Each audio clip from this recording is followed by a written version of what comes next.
Hundreds of thousands of sexual assault survivors are sharing their stories on social media about why they did not initially report their attack.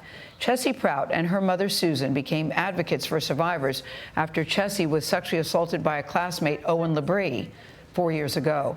That case involving the prestigious St. Paul's School in New Hampshire and the 2015 trial drew national attention. This year, Susan and Chessy Prout co-founded the organization I Have the Right To. It aims to raise awareness about the prevalence of sexual assault in high schools and the need for education and consent. The group also helps survivors know their rights and how to exercise them. Susan Prout joins us at the table to discuss. Susan, I'm very glad you're here. So sorry it's under these circumstances, because I would imagine that this brings up such painful and terrible memories for your family. You wrote in a co-ed this week that your daughter struggled with guilt and shame, and she was not believed. So I want to know what your family, the toll it's taking on the family, and what your message is today as you sit here 4 years later. Well, thank you, Gayle, for having me today.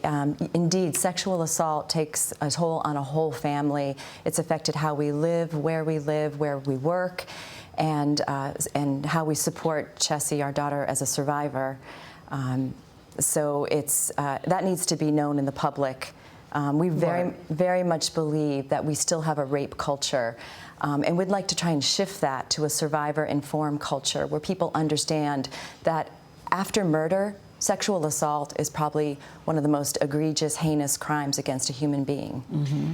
Talk about Chessy's experience, because I talked to someone who had was involved in a sexual assault much later in life and was afraid to talk about it with her parents for fear that they would worry about her. That bond between daughter and parent is a complicated one.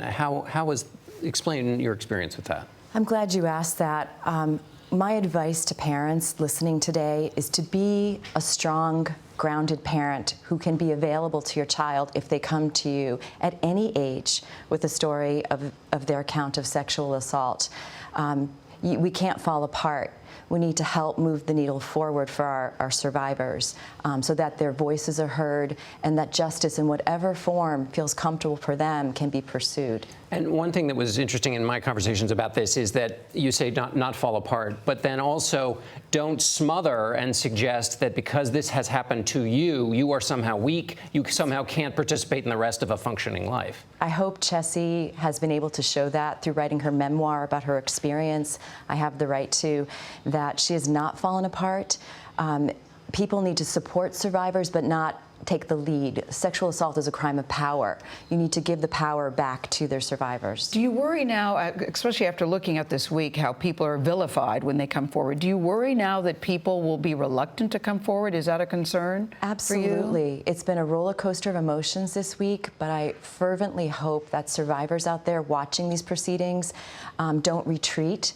We need to keep activating the voices of survivors and encouraging people to share their stories however they're comfortable, and to educate our culture on how to have a survivor-informed response next time, rather than vilifying, and the first thing people do is to question the veracity of a survivor story. Chessy was bullied and vilified by the school, was she not? She was, and it was shocking to us because it was a beloved community to my family, to my husband, who's a graduate, to my older daughter as well. How was she bullied and vilified? What exactly happened? Well, I'll never forget the rector at the Times remarks that when we talked about a plan for Chessy to return to St. Paul's after her assault, he said, "Don't worry, people will be too busy to care very much about this," which was actually shocking to us as a family because it had completely upended our lives and Chessy's life, of course. So they did more than ignore her. They actively supported the perpetrator by raising funds. They called it an incident, didn't they? Yes, actually, that was the Board of Trustees. To this day, still, after all, Chessy's availed herself to the criminal process. She's gone through, a trial. We've gone through a civil suit, and he still calls it an incident. And what do you think about Dr. Ford today, how she must be feeling? You know, this is a woman who was very private. Really, she's already admitted that she's terrified. She's walking into a room of strangers and really unveiling herself to all of us about a very personal and painful incident in her life? Well, first of all, I just want to say it doesn't matter how many years it takes for a survivor to find her voice. I'm so proud of Dr. Ford.